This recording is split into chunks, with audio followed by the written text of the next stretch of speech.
Ready mo ito. Video pa na. Hi guys!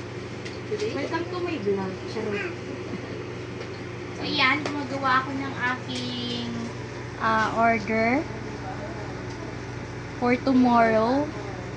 Yung iba, yung order sa akin na 25 pesos. Bisaya ka munday. Kala ko nga pesos eh.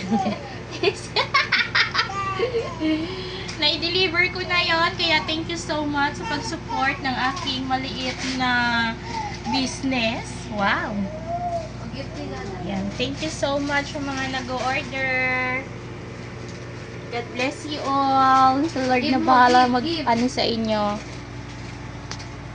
Magbalik ng blessing. Tao kasi Dahil sa labas. ito po ay para sa aking pamdagdag, pambiling gamot. Kaya thank you so much guys. Naway, pagkatapos nito meron pa. Hindi, pahinga muna. Pahinga muna ako.